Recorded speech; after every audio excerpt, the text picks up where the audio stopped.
Can you retire early on $400,000? Most financial experts and most financial calculators would probably tell you no. And then what happens if you tell your friends that you're planning on traveling the world on $3,000 a month as your budget? They might think you've completely lost your mind. But that's exactly what we're doing. And the surprising part, the math might actually work far better than you would actually think. But there's one critical factor that makes all of this possible, and it has nothing to do with investing. So we'll get to that in a minute. Hi, we're Josh and Petra, early retirees traveling the world slowly while sharing honest insights about retirement and life on the road. Join us and share in the journey. Years of working, saving, planning, and dreaming, we've made the decision to retire early and pursue a lifestyle that prioritizes experiences over possessions. Today we're sharing exactly how we're planning to do it with roughly $400,000 in investments and a travel budget of about $3,000 a month. Now, before anybody rushes to the comments, let me be clear. This is not financial advice. It's simply our plan. And by the end of the video, you'll understand why we believe retirement is much more about a lifestyle design than hitting some magical multi-dollar number. But first, let's talk about the biggest lie we've been told over years, many years actually. For most of our lives, we've believed the traditional retirement formula: work for 40 years, save as much as possible, build a huge nest egg, then retire someday, maybe, if everything goes according to plan. Yeah. And the problem with that someday keeps moving further away. As we started looking at retirement calculators, many suggested that we need at least $1 million, and some even actually said $2 million. Some actually suggested even more. And every time we hit a savings milestone, the goalposts seem to move further and further away. I don't know if you guys have noticed that as well. So the amount we're supposedly supposed to have for retirement keeps getting larger. Meanwhile, time keeps passing. And that led us to ask a different question. Instead of asking how much money do we need to retire, we started asking what kind of life are we actually trying to buy? That question changed everything, because when we answered honestly, we realized we didn't want luxury, we wanted freedom. Freedom to choose our time, freedom to wake up somewhere new, freedom to experience the world while we're healthy enough to enjoy it. And that realization led to one surprising discovery. That secret has changed kind of everything. That discovery has changed everything. It's not necessarily earning more or saving more, it's needing less. So think about it.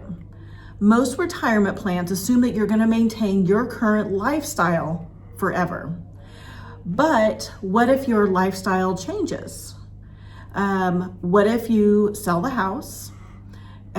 What if your estimate of your monthly expenses that come with living in a high cost country are not as much? And what if your goal isn't staying in expensive places, but moving through places where money stretches much further? This concept has a name. It's called Geographic Arbitrage, and it may be one of the most powerful tools available to retirees today. But before I explain how it works, let me show you why the traditional retirement math doesn't tell the whole story. So let's address the elephant in the room.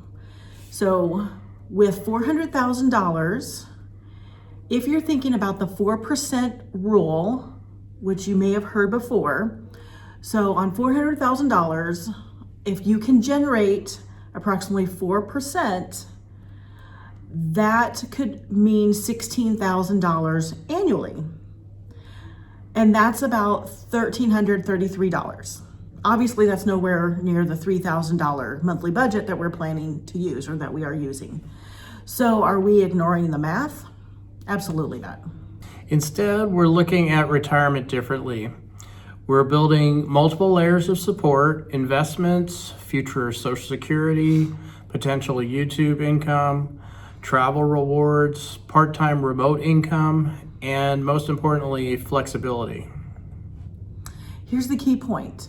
We're not trying to make $400,000 support a traditional American retirement lifestyle. We're creating a completely different lifestyle, and that's where the geographic arbitrage comes in. Where the magic happens. Let's compare costs. In many parts of the United States, a modest apartment can easily cost $2,000 or more per month. In places like Thailand, Vietnam, Malaysia, Portugal, or parts of Mexico, that same amount might cover nearly all your monthly living expenses. Let that sink in. Monthly apartment rentals, affordable health care, low transportation costs, fresh local food, walkable cities. These are all important things to think about. In many destinations, your dollar just simply goes further. And here's something that most people don't realize. We're not actually talking about roughing it. We're not talking about backpacking and staying in hostels. No way. We're too old for that. Yeah. We're not 20 anymore. No way. We're talking about comfortable apartments and hotels, private accommodations, restaurants, cafes, museums, local experiences, the kind of lifestyle many people spend decades saving for. But here's where many aspiring travelers make a costly mistake. They start moving too fast. When people imagine traveling the world, they often picture flying to new countries every week. And that does sound exciting, but that can get expensive very quickly. Flights can add up, transportation adds up, tourist pricing adds up, stress adds up because you've got all these bills, you're pulling your hair out all over again. Our strategy is slow travel, staying longer periods of time in a place, staying 1 month at a time, sometimes 2, maybe even 3 months in a location. It all depends on what we can stay with our passport. Right. That allows us to negotiate monthly rentals. And it also allows us to develop these routines. We can shop where the locals shop. We'll cook occasionally, use public transportation, and truly experience a destination. So ironically, slowing down often creates a richer travel experience while still lowering your cost. And that's exactly what we're trying to achieve. So our $3,000 monthly budget. So where does the money actually go? Here's an example or breakdown of our costs. We are typically putting $1,000 towards housing. Or less. More or less. It just depends on the area. Housing can be high in some locations, lower in others. And then when it is high in some locations, then the food prices, etc., will drop. We're putting approximately $700 into food and dining per month, $300 towards transportation, that's local transportation. We've got $300 going to insurance and healthcare monthly. We've got $300 towards our activities and entertainment, $400 in miscellaneous expenses, and that comes to an approximate total of $3,000. Now these are all rough estimates, with the exception, I think the health and insurance is kind of a fixed rate, but everything else we can plus and minus from, and it really is dependent on the location that we're staying. Yeah. Now, before someone comments that they spent $5,000 on a 2-week vacation in Europe, remember, We're not vacationing, we're living. And that is a huge difference. So vacation travel is often more expensive way to experience a destination. Slow travel transforms that equation. And about speaking of budgets, there's one concern everybody always brings up. what about the risks? Markets can fall, inflation can rise, unexpected expenses happen, Healthcare costs can increase. These concerns are real, and honestly, they're valid. Yeah. The difference is we don't view retirement as a fixed destination. We view it as a flexible journey. If the market declines significantly, we can adjust our spending. We stay longer in low-cost countries. We reduce our discretionary expenses. We can generate supplemental income. We can change our travel pace.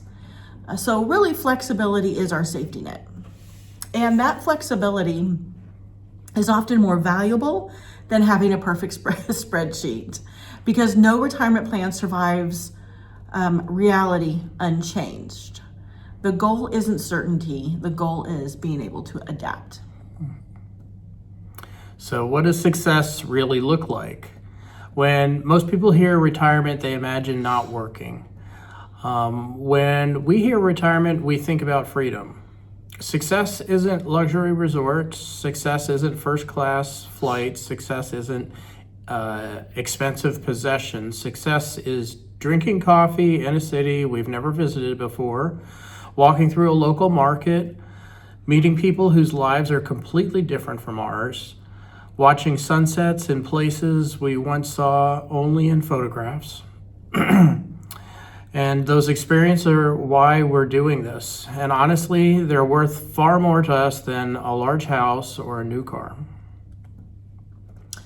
So, can you retire on $400,000? The answer depends entirely what you want your retirement life to look like and how you want to live.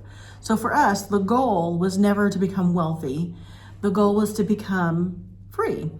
Free to choose experiences over possessions, free to travel while we're healthy, and free to spend our time intentionally. And most importantly, free to stop waiting for someday, because none of us know how much time we have. And we'd rather spend ours exploring this incredible world than wondering what might have been. If that message resonates with you, we'd love to have you join us. So please consider subscribing to our channel, and you can follow along with our retirement journey. We will share our successes, the mistakes, what the costs are every month, anything that was surprising to us, the reality of what it actually is like to retire early and travel the world, and anything else that might actually come along. So if you have any questions, please leave those in the comments.